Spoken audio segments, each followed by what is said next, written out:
نبينا ورسولنا وحبيبنا ومحمد بن عبد الله النبي الرسول الذي لا نبي ورسول بعده والمبعوث هدى ورحمة للعالمين كافة. اللهم صل وسلم وبارك عليه وعلى آله وأصحابه وتابعيه ومن والاه. أما بعد سبحانك لا علم لنا إلا ما علمتنا إنك أنت العليم الحكيم. نسأل اللهم الهدى والتقى والعفاف والغنى كما نسألك لنا جميعا البر والتقوى ومن العمل ما ترضى.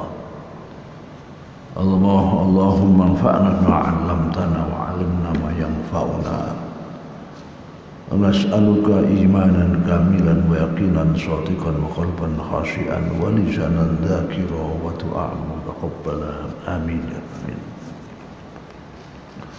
Bapak sekalian,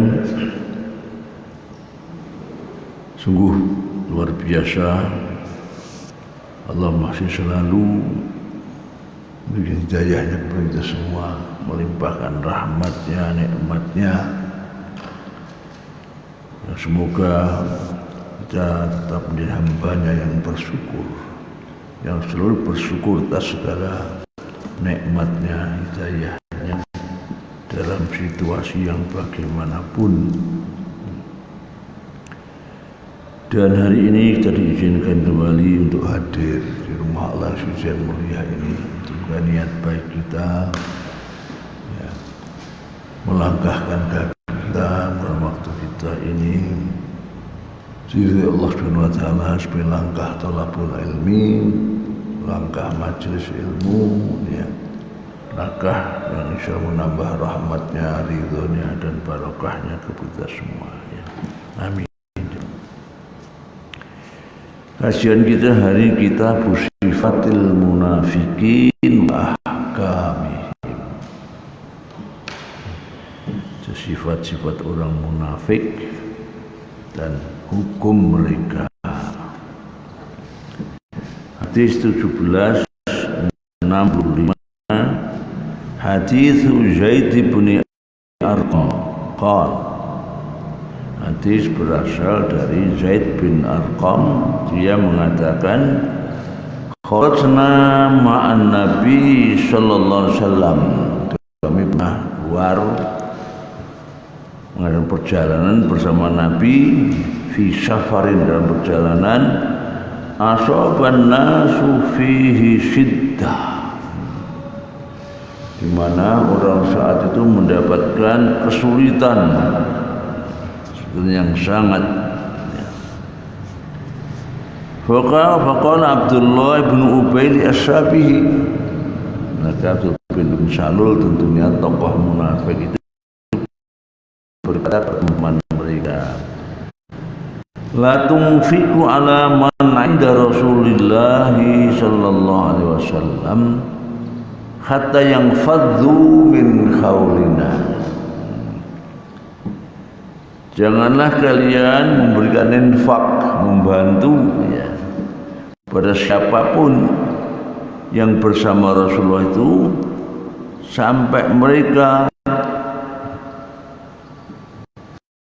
buyar, pergi meninggalkan Rasulullah atau dari sekitar Rasulullah. Apa ya? Buyar tadi kan sama Pak ya. Ya. Sampai mereka buyar dari lingkungan Rasulullah sallallahu alaihi wasallam ya. Waqal, dan Abdul bin Subay mengatakan, la in raja'na ila al-madinati la yukhrijna al-azmin hal adhal. Ini juga ada dalam surat Al-Munafikun ini ya. Lain Rasul Madinah, kalau nanti kita kembali ke kota Madinah ya, pasti kami akan mengusir kami yang lebih mulia ya, begitu, kami orang munafik akan mengusir yang lebih hina Rasulullah dan sahabatnya itu ya. Fa ataitu nabiyya sallallahu alaihi wasallam. Maka aku pun datang, Zaid bin Arqam tadi datang menjumpai Rasulullah, memberitahukan itu tadi, memberitahu tentang apa yang jumpainya dari perkataan Abdullah bin Salul tadi. Abdullah bin Ubay. Nah iya, bin Salul berikutnya lagi lengkapnya. Ya itu lengkapnya Abdullah bin Ubay bin Salul, Pak, lengkapnya ya. Ya. Jadi mereka merasa lebih mulia, sedang Rasulullah dan lainnya kan pendatang ya. Di sini kan juga ada ya, di sini ya seperti itu di Indonesia.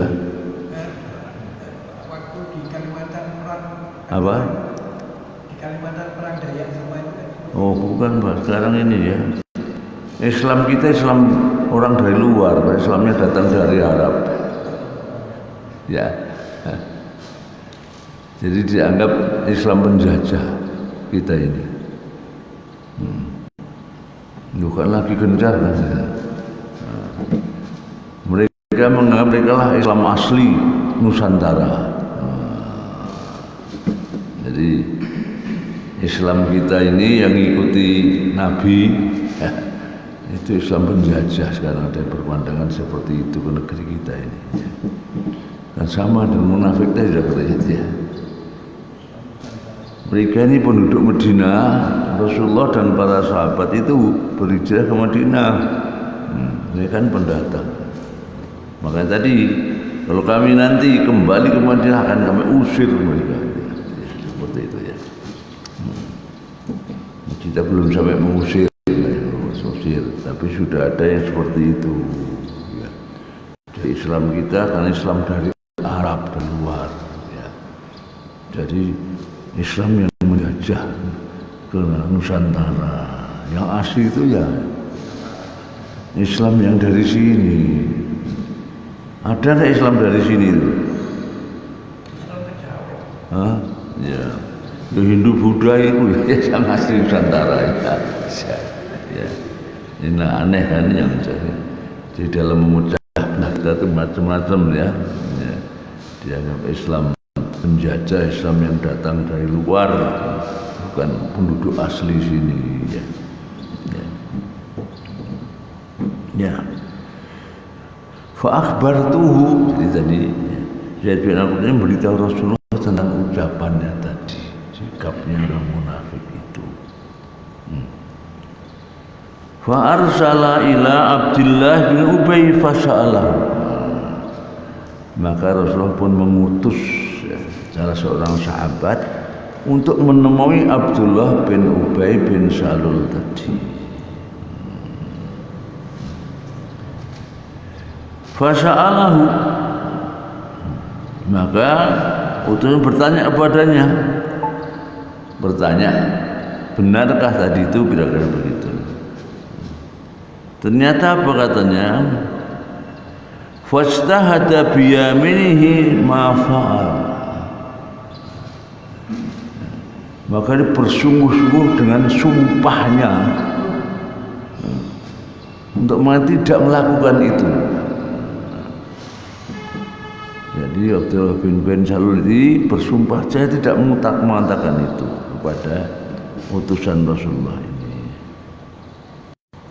Qalu kadzaba Zaidun Rasulullah sallallahu alaihi wasallam. Maka para sahabat mengatakan, ya, Zaid bohong, berdusta di hadapan Rasulullah SAW.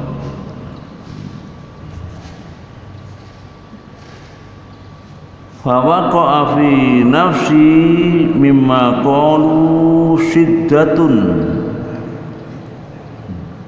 Maka fawaqa'a fi nafsi mimma qalu siddah. Ini fi nafsi maksudnya siapa kira-kira? Apa? Zaid. Bukan.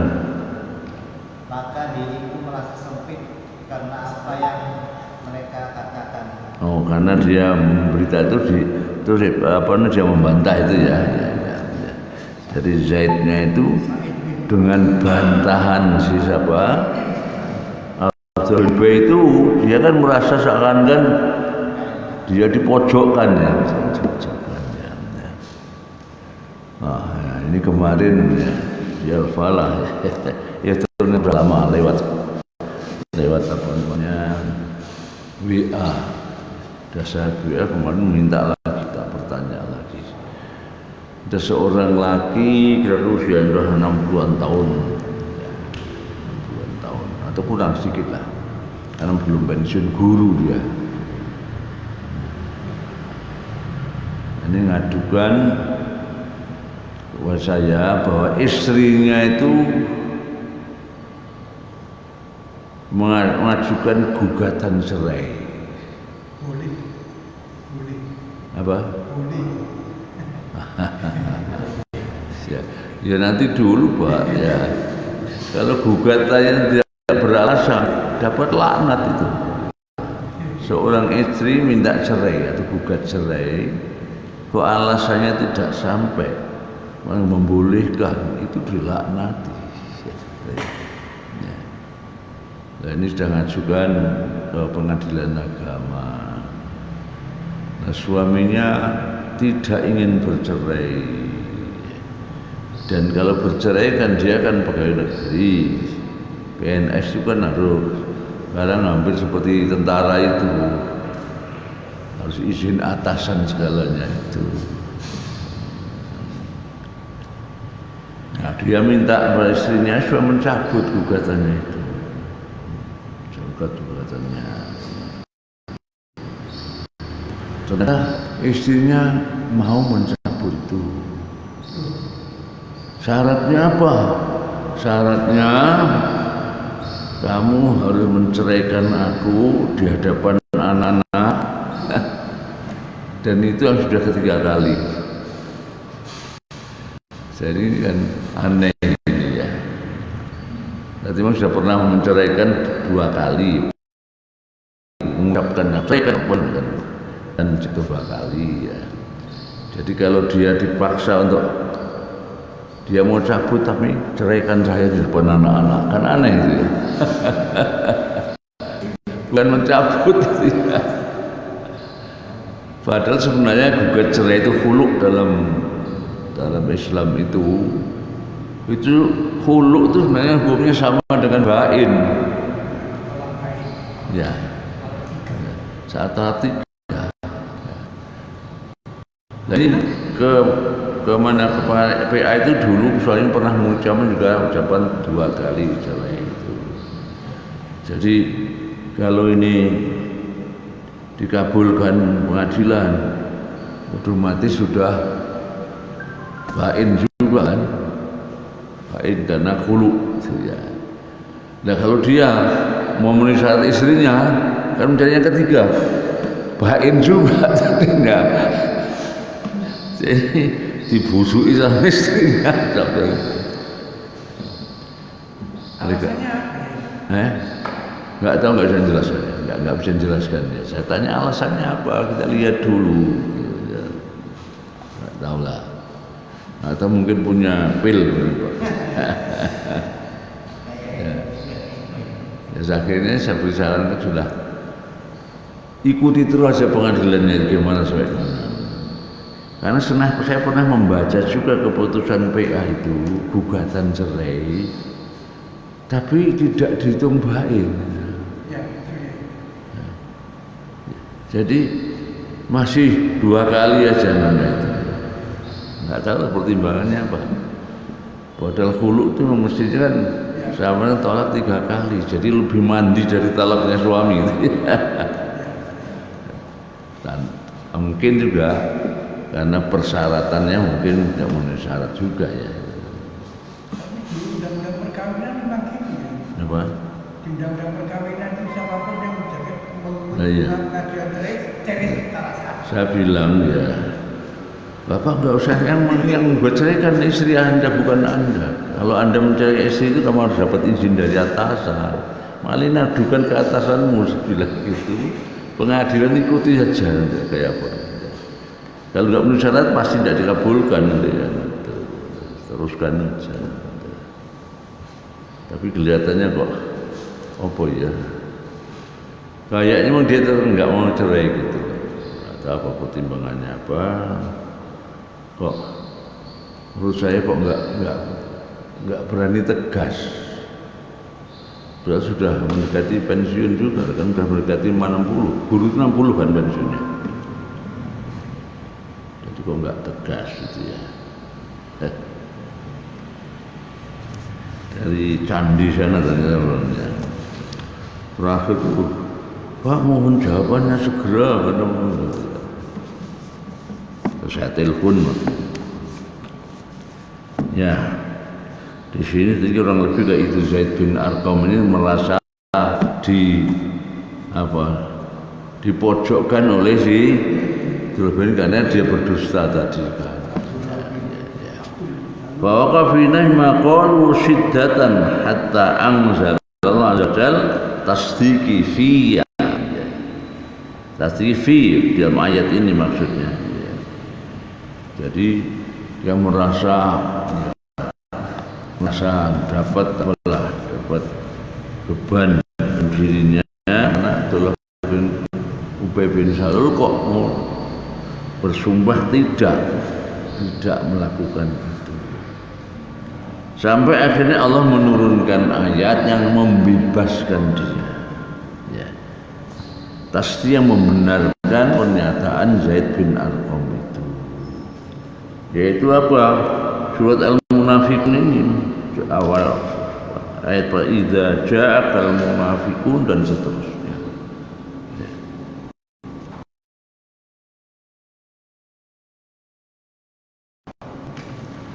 Berarti membenarkan berita yang bersumber dari Zaid bin Arqam sampai turun ayat.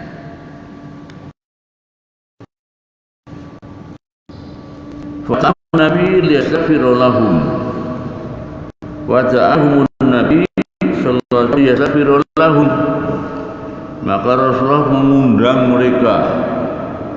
mengundang atau menyeru mereka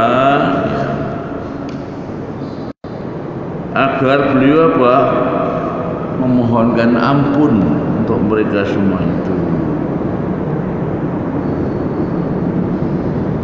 Falawu ru'usahum apa itu? Intinya paling itu apa namanya? Lawayu itu kalau kertas melipat. Jadi kalau ini apa namanya kepala ya kira maunya nolak lah.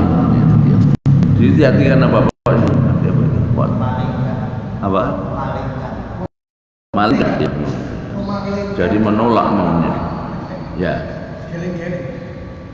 Bukan geleng-geleng ini Pak, juga.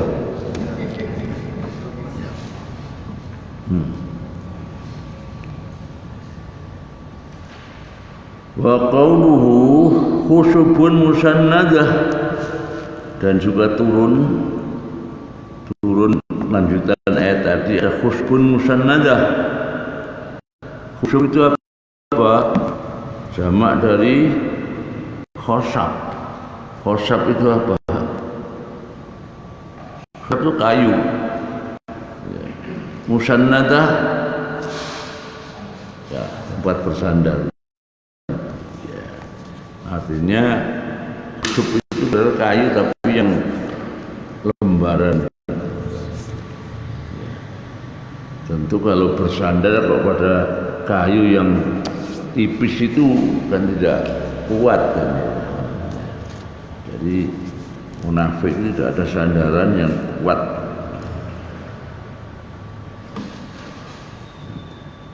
Kemudian kanu rijalan ajmala syai'in.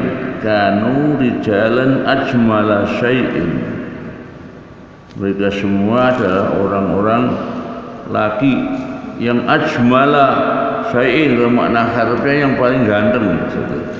Di situ diartikan apa situ? Ini gagah. Gagah. Sadar, Gagah. gagah, oh gagah ya, Mereka adalah laki-laki yang paling gagah. paling gagah ya, ya, ya.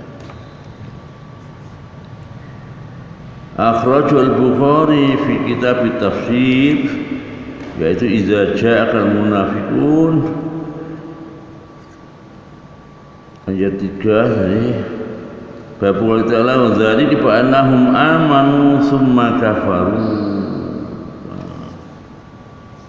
Enggak ada yang bawa Quran? Ya, coba Pak. Munafikun dibaca beberapa ayat, Pak. Mungkin sampai ayat 3.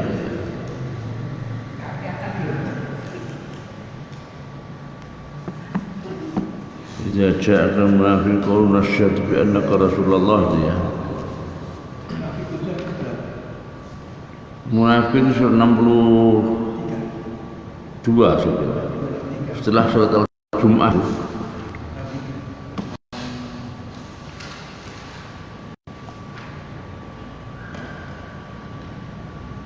As-Saff Al-Jum'ah surat Munafikun.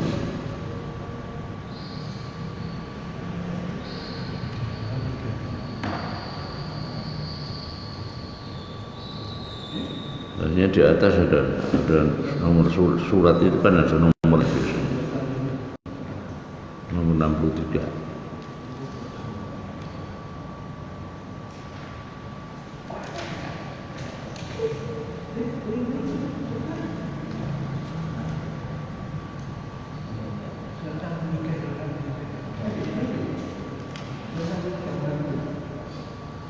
Apabila orang-orang munafik datang kepada Muhammad, mereka berkata, kami mengakui bahwa engkau adalah Rasulullah, dan Allah mengetahui bahwa mereka engkau benar-benar Rasulnya, dan Allah menyaksikan bahwa orang-orang munafik itu benar-benar berdusta.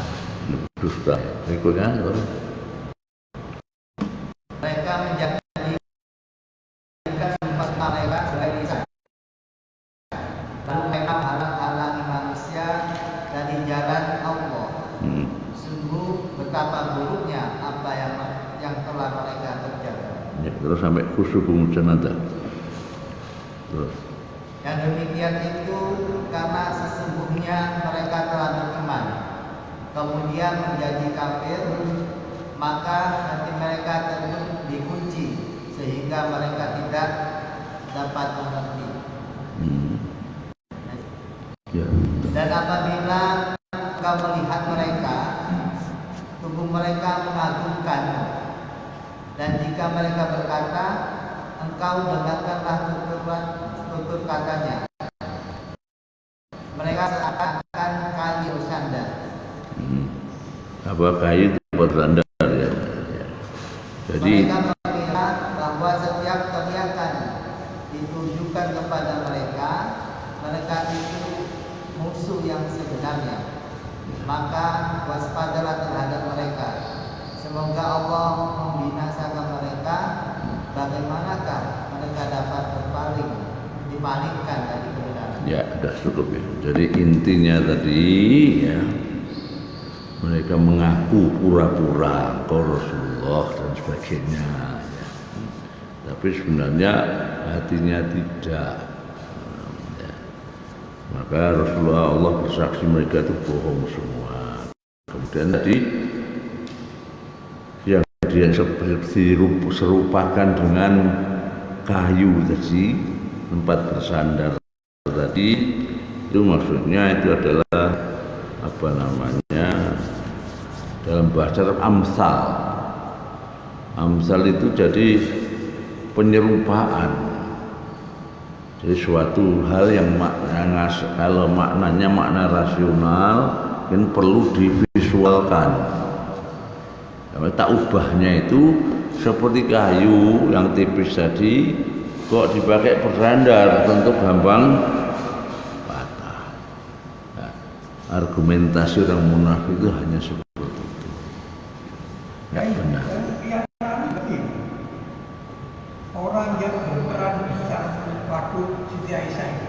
Apa orangnya? Waktu Siti Aisyah Waktu? kebohongan Aisyah. Oh ya. Dan orang yang berperan sama menyebarkan kabar bohong itu adalah Abdullah bin Ubay bin Ya, Salul. ya. Sama kan? Ya memang. Jadi dia yang ya kalau sekarang mengviralkan, mengviralkan berita bohong tentang Aisyah itu sehingga sampai ada orang Islam pun akhirnya percaya pada berita bohongnya Abdullah bin Ubay. Seakan dia mendapat kesempatan untuk menyebarluaskan hal-hal yang terhadap Rasul dan keluarga Rasul. Jadi dapat kesempatan loh berita begini, langsung disebarluaskan oleh si munafik ini. Ini kan tokoh Yahudi Madinah ini. Abdullah bin Ubay, tokoh munafik, ya memang munafik asalnya orang Yahudi ya, tapi tidak dikenal sebagai tokoh Yahudi, yang dikenal tokoh munafik. Dan memang sikap munafik itu baru dikenal saat hijrah. Di Mekah nggak ada munafik seperti itu. Di Mekah itu malah satria lah. Kalau menerima ya menerima betul, berarti orang beriman betul. Menolak betul. Tapi kan tidak. Pura-pura menerima padahal munafik itu lebih kafir daripada orang kafir. Dan sangat banyak ayat yang mengingatkan kita akan musuh yang paling berbahaya itu adalah munafik itu. Dan sekarang ada nggak orang munafik? Banyak. Ombioan, ombioan itu ya. Yang penting Sulman Amat dapat duit gitu ya. Jadi saya kira buzzer itu kode dengan munafik semua itu. Banyak sekali sekarang orang munafik. Tapi munafik itu apa sudah dinas oleh Allah atau gimana? Apa? Orang-orang munafik itu sudah dinas atau gimana? Kok selalu timbul? Ya, dinasnya sih tidak. Karena Allah ini memberikan pilihan, silakan iman, silakan kufur. Ternyata maunya mereka itu ambil jalan tengah. Itulah makanya tidak setiap jalan tengah itu positif. Jalan tengah antara iman kafir kan yang munafik itu jahat. Jalan tengah yang baik itu kalau mengambil dari dua positifnya yang berlawanan. Misalnya baiknya orang dermawan kan baik secara umum ya, tapi negatifnya apa kira-kira? Boros kan gitu. Kemudian kalau pelit, bakhil, positifnya apa? Positifnya apa? Hemat, perhitungan sekali gitu. Dan negatifnya tadi, sehingga antara positifnya dermawan ya, itu ya. Kemudian ini positifnya bakhil itu hemat. Keduanya ini yang dikumpulkan itu baru jalan tengah yang baik itu. Maka ada ayat tentang ibadur rahman, wa idza anfaqu lam yusrifu wa lam yaqturu wa kana baina dzalika qawama.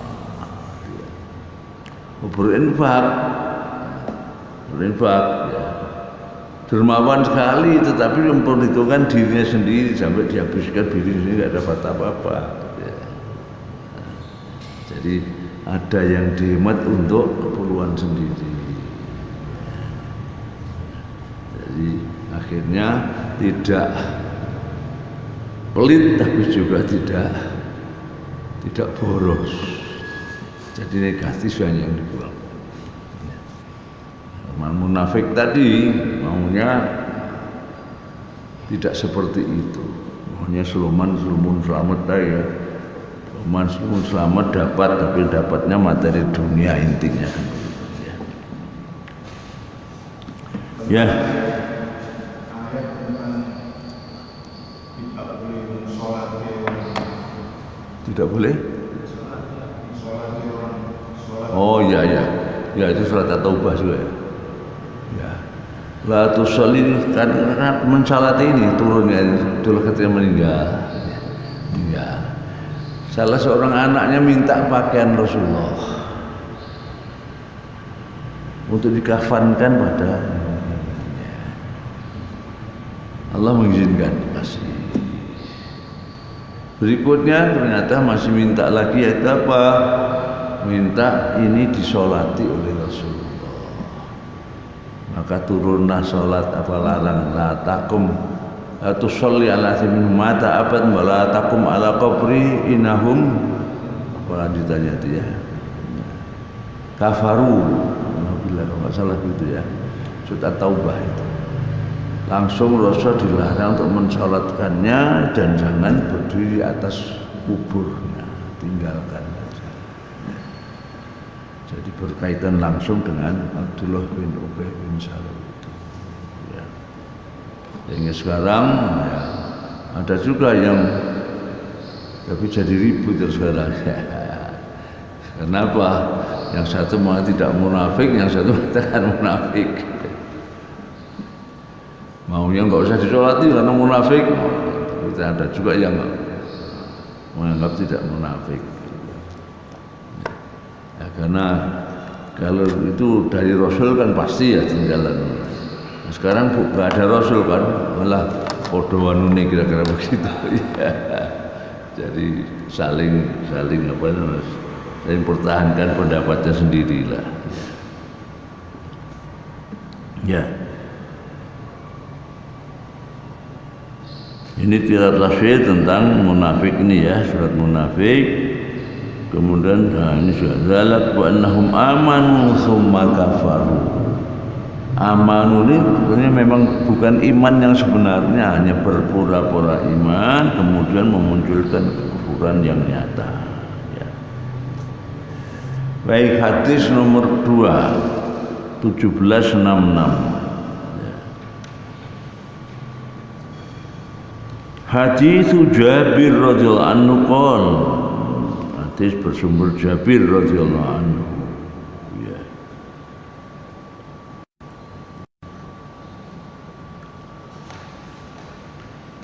Atan Nabi sallallahu Abdullah bin Ubay ba'dama dufina ini. Terus mendatangi Abdullah bin Ubay itu ba'dama dufina, setelah dia itu dikubur.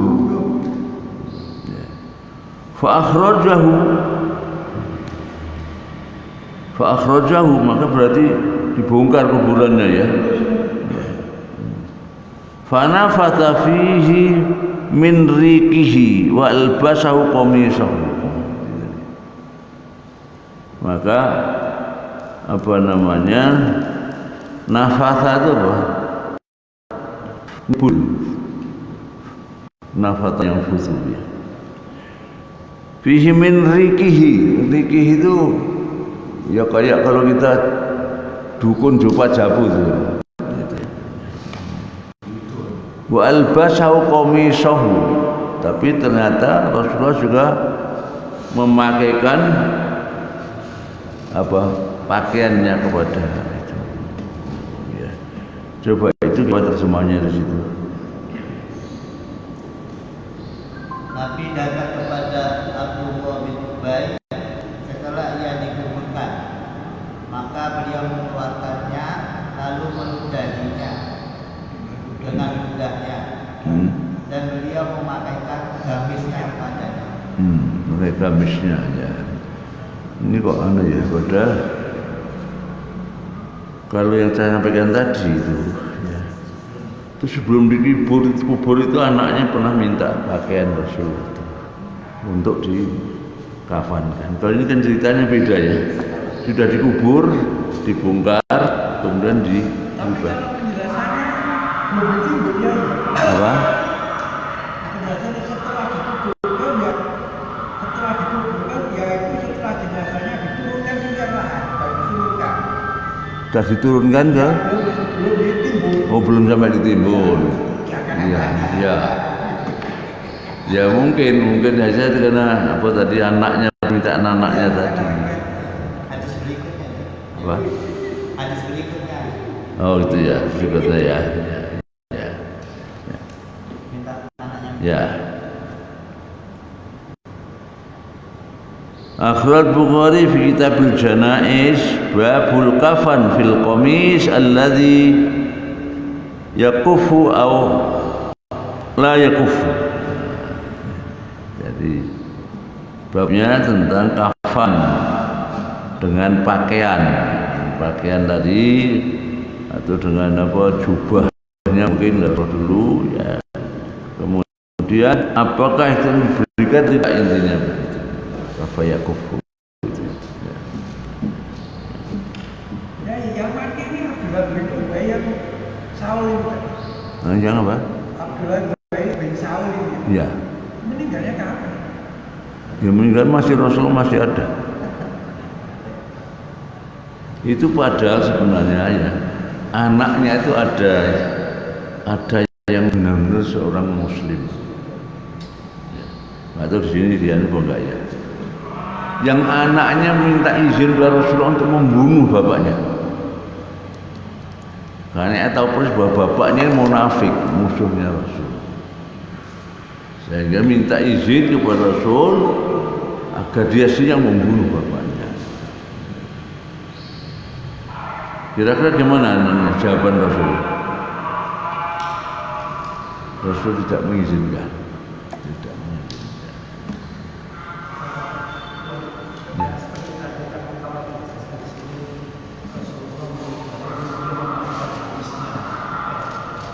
Itu apa kelihatannya kan semacam kontradiktif gitu. Artinya begini, kalau kabarnya kalau seorang memulai merendahkan, kemudian memakai habis ketika permata itu bagaimana? Apa bisa ditafsirkan seperti itu?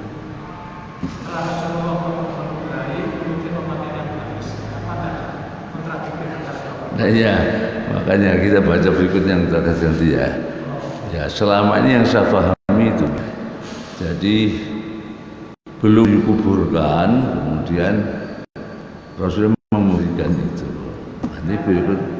Maksudnya dengan meludah itu kan kesannya seolah merendahkan, etika merendahkan dari seseorang itu kita memandang rendah. Ya. Tapi di lain pihak memberikan gamis itu kan sama dengan menghormati, penghormatan. Apakah kontradiktif antara dua perbuatan itu?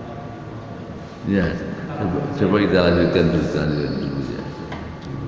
Satu sisi tentu saking sayangnya Rasul itu, sayang pada umatnya meskipun seperti itu tetap saja diberikan permintaannya. Ya, ya. Tadi anaknya satu minta izin membunuh yang Muslim betul itu, Rasul tidak mengizinkan. Alasannya apa? Alasannya aku tidak ingin apa untuk diviralkan gambarnya sekarang itu bahwa Muhammad telah membunuh pengikutnya sendiri. Ini apa maksudnya apa? Jadi Rasulullah mengajak kepada kita suatu yang ini kan hati, ini kan hati kan. Dan hati itu yang tahu kan hanya Allah. Rasul beri contoh sebagai manusia biasa, meskipun Rasulullah bisa saja minta wahyu ya. Ini benar munafik muslim bisa saja. Tapi itu umatnya akan tidak bisa.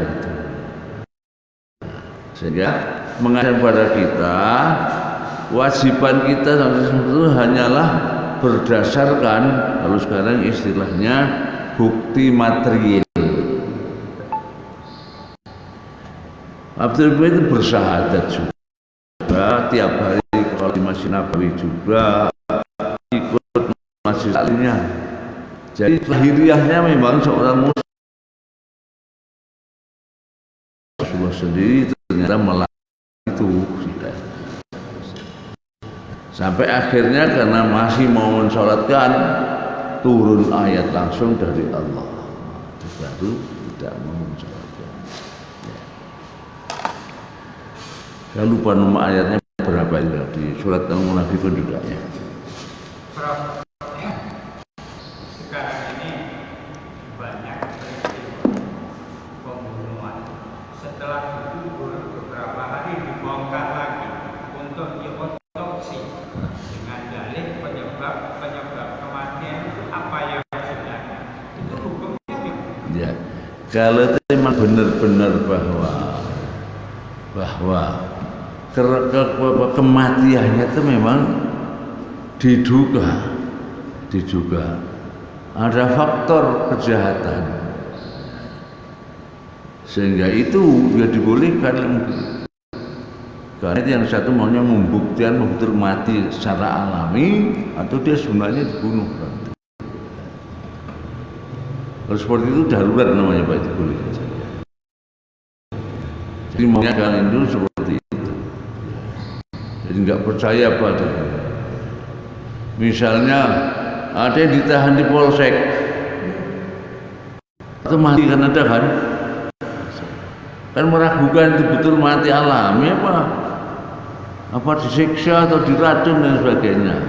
Sehingga untuk itu sekarang ada istilahnya otopsi. Jadi untuk mengetahui kebenaran kematiannya itu. Jadi karena itu Pak, karena diperselisihkan. Sebab kalau matinya tidak wajar, itu kan berarti kan terjadi pembunuhan yang itu hukumnya kalau dalam Islam ganti dibunuh kan, maka dibolehkan seperti itu. Hanya istilahnya kalau sekarang otopsi itu saya nggak tahu sendiri itu diambil apanya supaya kita tahu penyebabnya itu ya. Tapi menurut saya kalau sudah ya belas dibacok dan masih diotopsi lagi saya kok nggak setuju. Sudah dibacok misalnya diapakan masih minta diotopsi lagi. Bahkan seringkali polisinya yang minta diotopsi dulu. Sudah jelas matinya seperti itu. Kadang tenggelam hanyut piano ya masih diotopsi lagi ya. Dan mestinya menurut saya ya nggak usah lah yang seperti itu. Tapi meragukan antara mati alami atau mati yang direkayasa untuk kejahatan berarti itu ya. Itu saya kira memang dibolehkan seperti itu. Ya, ini sekarang ini kalau nggak salah siapa ya rebutan juga mau bongkar lagi sekarang ribut itu di TV ini sekarang ini makamnya siapa? Yang artis ini. Hah? Yang artis ini. Yang artis. Ya iya, artis yang itu di Jombang itu. Iya, siapa namanya? Vanessa. Oh ya. Yang satu pokoknya mau pindahkan makamnya kemana itu, yang satu lagi tidak. Atau maunya apa ya?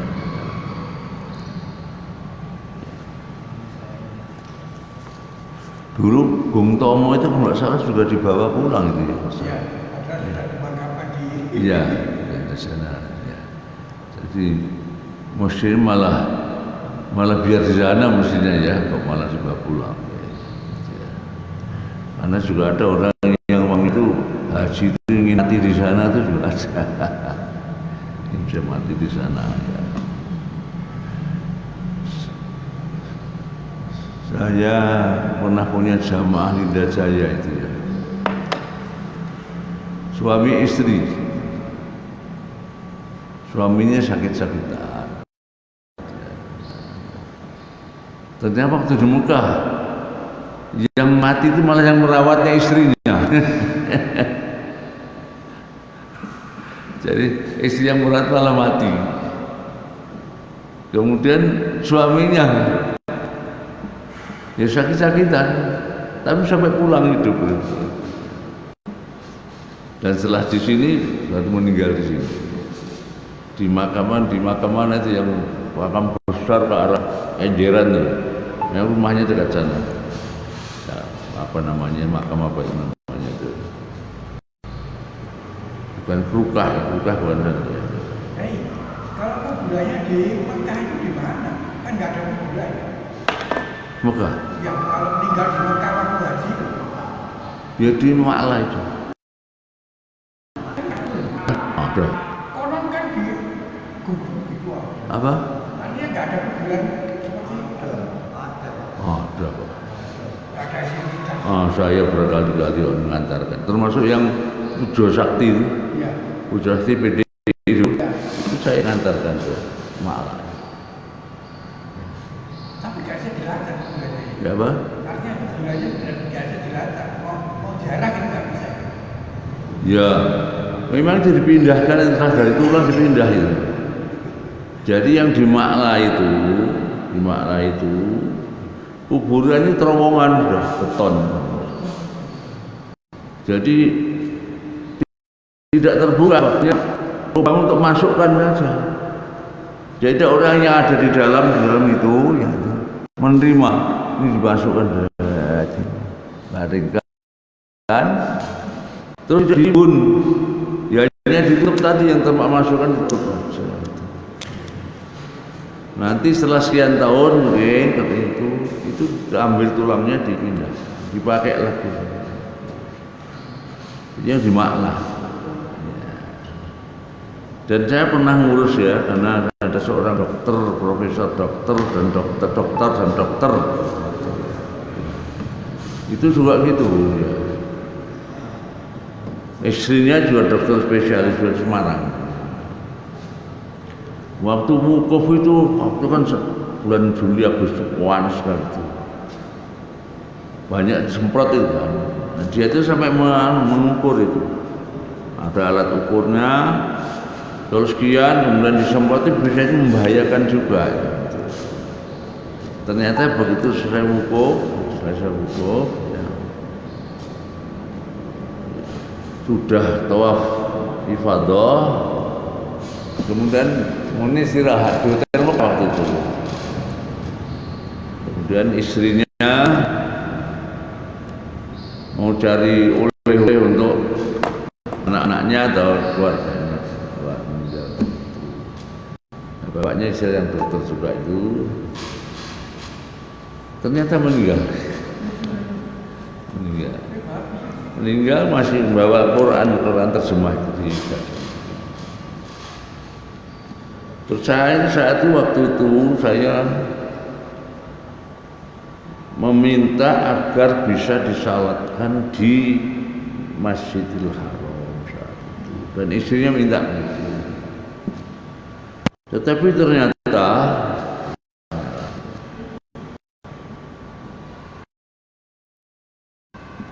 punya aturan kalau di Masjidil Haram memakamnya tidak di Ma'la. Memakam sudah dekat Arafah sana, As-Saroya kalau nggak salah namanya. Nah, kemudian kita pilih yang mana kira-kira? Pilih yang mana? Sehingga di antara musyawarah kita, petugas Linda Jaya saat itu, ya, perkiraan kita mungkin ya, dipilih di makam tidak ada di sholatkan, tapi dibawa ke dekat Arafah As-Saroya. Ternyata ibunya kecewa sekali dengan kita. Sampai saya datangi ke Semarang segala itu, lihatnya nggak ikhlas juga. Jadi mintanya pokoknya sholatkan di Masjidil Haram, pokoknya mintanya itu.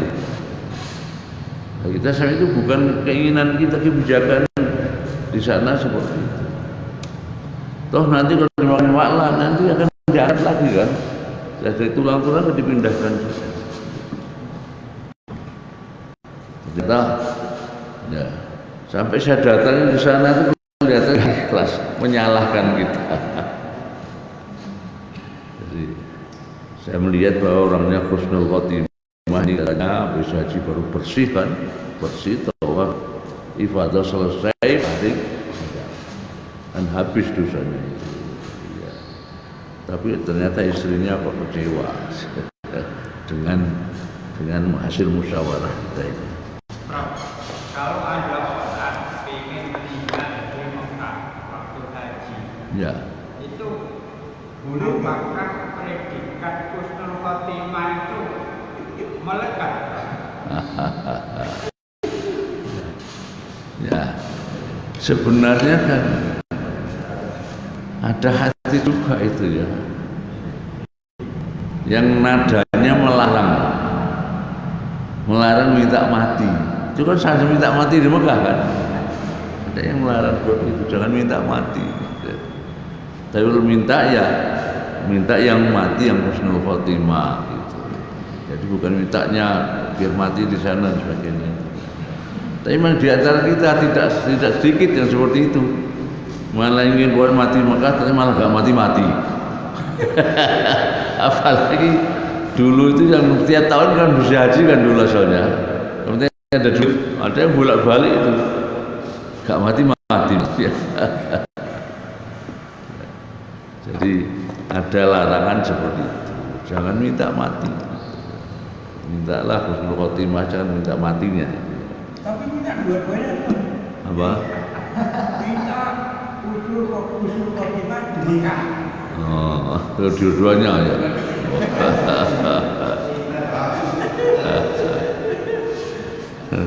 Ustaz, kalau makamnya tokoh, Apa? makamnya Mekah itu apa? Nanti dipindah juga. Makam siapa? Kalau Tokoh ya. jadi Kiai Maimun. Kalau nggak salah, Bung Tomo juga tidak di Malang kalau nggak salah. Tidak di Malang. Pokoknya di Saraya itu kalau nggak salah. Itu kan tokoh waktu itu. Tapi saya kira bisa saja mungkin ya ada orang yang mengurus misalnya KPRI kita yang di sana misalnya. Saya kira bisa. Ya. Yang namanya masuk Ka'bah itu kan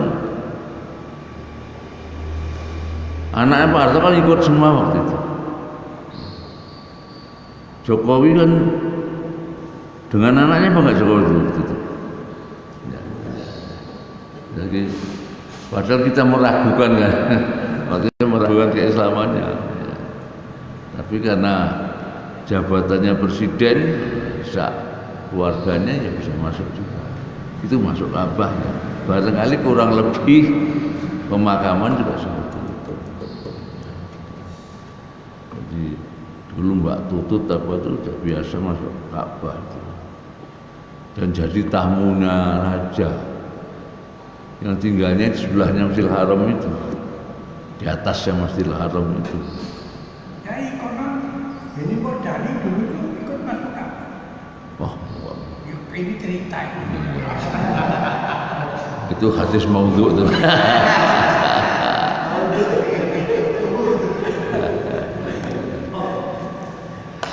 Kalau waktu itu meninggalnya Butin itu, saya waktu itu masih di Hotel Mekah. Hotel Mekah kan sebelahnya jalan masjid, kemudian jalan raya.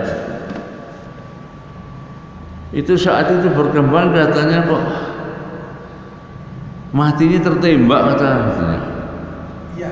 Karena apa ribut antara Tommy dengan siapa Bambang ya? Bambang ya. Bambang. Apa betul seperti itu? Royoan harta. Hah? Royoan harta ya. Ya, royoan harta. Ya, lah ya. Apa betul itu ya? Kan sampai sekarang ya tidak dibuka ya rahasia itu. Tapi dia mengatakan itu langsung betul coba ya. Baik, kita lihat hadis berikutnya ya. Pahit manusia.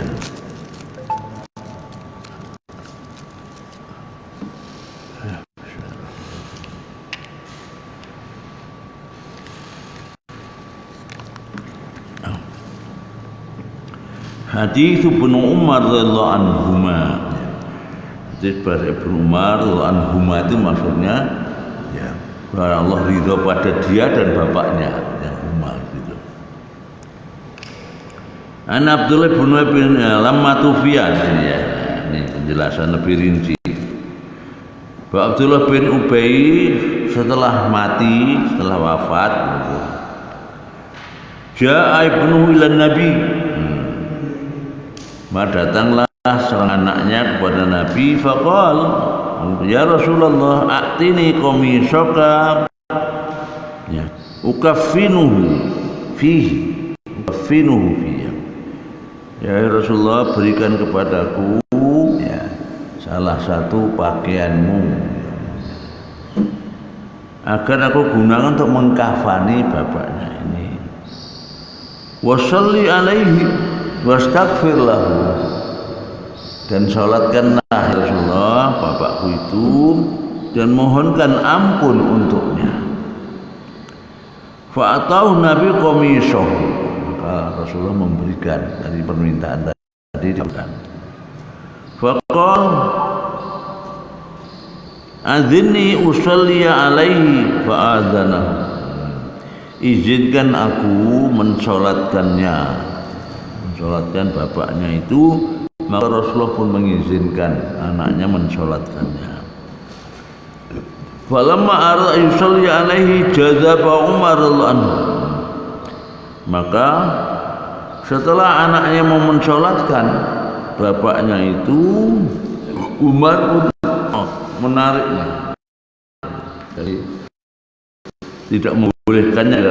Faqala alaysa nahaka atusalli alal munafiqin, tidakkah Allah telah melarangmu hai Rasul untuk mensalatkan orang munafik? Faqal ana baina khairataini, maksudnya saya ada di antara dua kebaikan. Qal istaghfir lahum aw la tastaghfir in tastaghfir lahum 70 marrah fala yaghfirullahu lahum. Ternyata turun ayat ini ya. Mohonkan ampun buat mereka, atau jangan, kalau tidak mohon ampun buat mereka, karena entasal kalau kamu mohon ampun kepada mereka meskipun sampai 70 kali, layak Allah tidak akan mengampuni dosa orang munafik itu ya. Jadi akhirnya turun ini, tentu Rasulullah tidak jadi untuk memohonkan ampun ya. Jadi Umar dalam masalah ini menyatakan ya, dan kalau nggak salah ada dua hal yang pendapatnya Umar itu benar karena turun ayat terkait ini, dan satu lagi yaitu untuk sholat di belakang makomnya Ibrahim ya. Makom itu bukan makam ya. Kalau kita makam itu kan kuburan juga kan. Kalau makom itu waktu itu tempat berdirinya Nabi Ibrahim waktu membangun Ka'bah, yang ditandai dengan kaca kristal itu seperti apa? Ya, kalau bentuknya kurungan apa namanya, jago dari Madura atau apa namanya itu, campuran itu apa namanya, kan bentuk kurungan hanya itu dari kaca kristal. Kemudian ternyata benar menjadi salah satu syariat untuk disunahkan sholat setelah tawaf itu 2 rakaat di belakang makam Ibrahim ya. Jadi dua ini ya. Fa shalla alaihi fa nazalat, kemudian maunya sholat lagi menyalatkannya, ternyata turun juga ayat wala tusalli ala ahmata abadan wala taqum ala qabrihi innahum kafaru billahi, apa lanjutan puasa ini. Jadi sampai turun 2 ayat ini ya. Jadi catatan kakinya surat At-Taubah ya. Dulu sama At-Taubah 84 ya. 80 sama 84 ya. Ya. Jadi mohon ampunnya juga tidak dibolehkan, dan kalau saya tetap mohonkan ampun tidak akan diterima ya. Kemudian sholatnya langsung dilarang ya. Akhrajal Bukhari fi kitabil janaiz ya, dalam kitab tentang jenazah, babul kafan fil qamis alladhi yakufu aw la yakufu. Jadi tentang kafan yang diambil dari pakaian tadi, apakah itu ditutupkannya atau tidak ya. Ya, satu lagi, tapi ini ada keterangan juga, coba saya bacakan ya terangnya. Tadi fi safar tadi yang pertama itu ternyata dalam perjalanan perang Tabuk tadi ya. Siddah tadi mingkilatizat zat wa ghairihi, yang merasa karena kurang bekal dan lain sebagainya. Fastada yaminahu bazala was'ahu wa barofiya. Betul. Qalu al-ansar berkata kadzaba Zaidun dan lain sebagainya. Tu'jibuka ajsamuhum wa khasamusanah tamthilun li ajsamihim ya. Perumpamaan dari jasad mereka.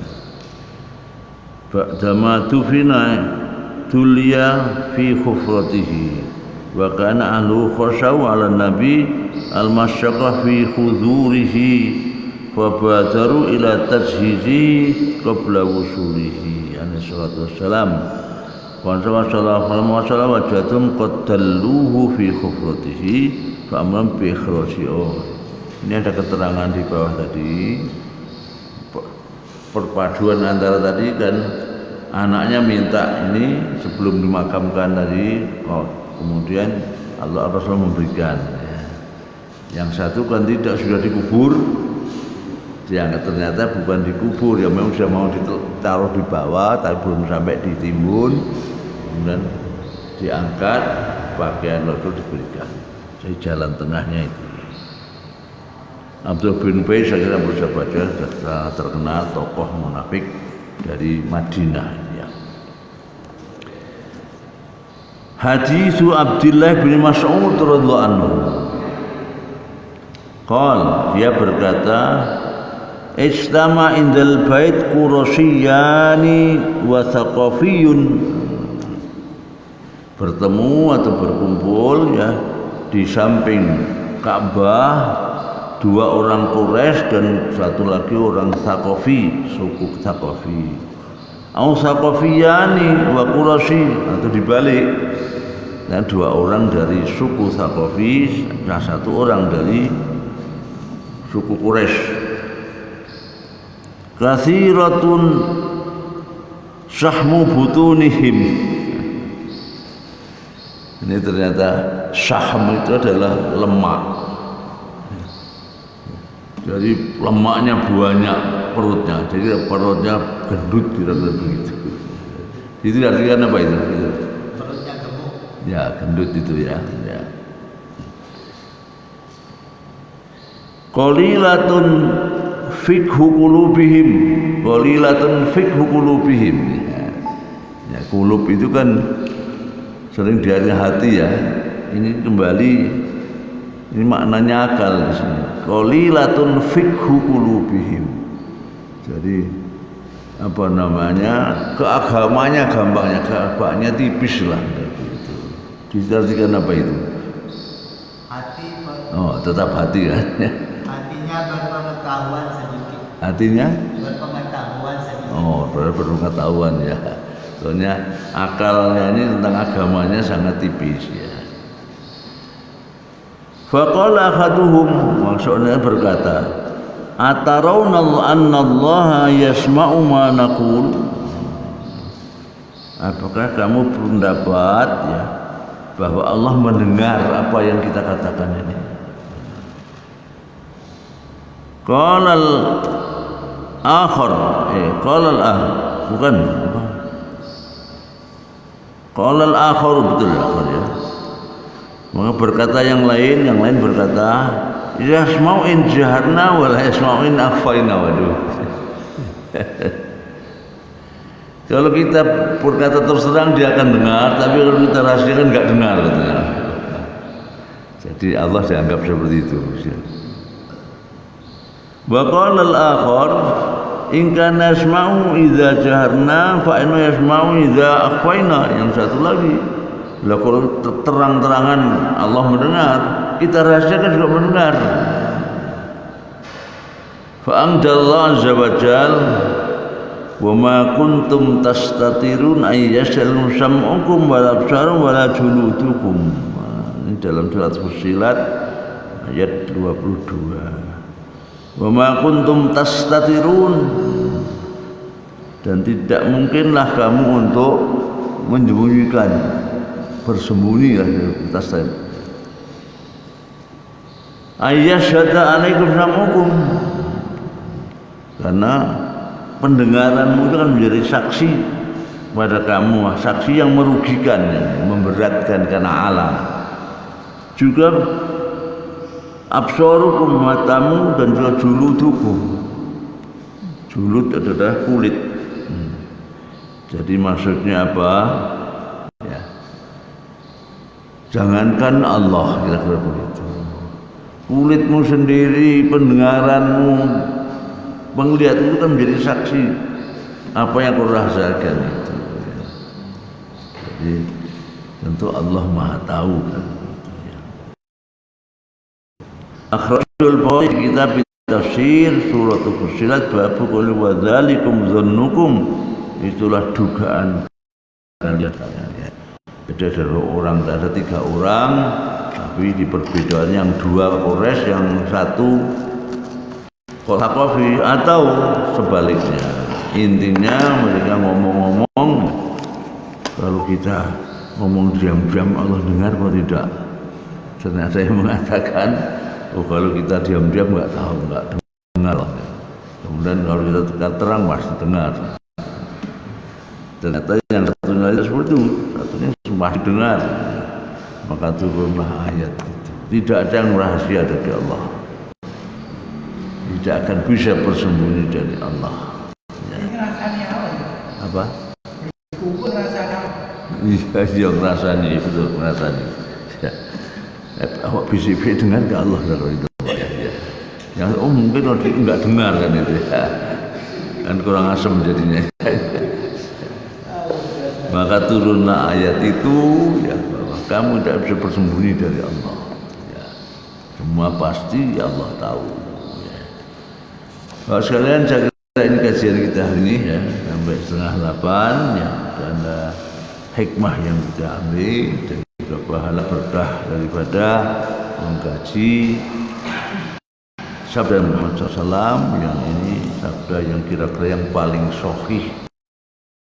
Karena bersepakati antara 2 orang tokoh muhaddis, yaitu Al-Bukhari dan Muslim. Muslim sudah diperdebatkan, yang paling sahih itu Muslim atau Bukhari. Ada yang mengunggulkan Muslim, ada yang mengunggulkan Bukhari. Yang populer mengunggulkan Bukhari. Yang populer. Akhirnya Allah manfa'na bima 'allamtana wa 'allimna ma yanfa'una. Allahumma nas'aluka ridhaka wal jannah wa na'udzu min syarrin nar. Allahumma nas'aluka 'ilman nafi'an wa rizqan wasi'an mubarakan halalan thayyiban wa imanan shadiqan wa amalan salihan maqbula wa tijaratan lan tabur wa tijaratan lan tabur innaka 'ala kulli syai'in qadir. Rabbana atina fid dunya hasanah wa fil akhirati hasanah wa qina adzabannar wa adkhilnal jannata ma'al abrar ya aziz ya ghaffar ya rabbal alamin. Subhana rabbil izzati amma yasifun wa salamun alal mursalin walhamdulillahi rabbil alamin. Wassalamu alaikum.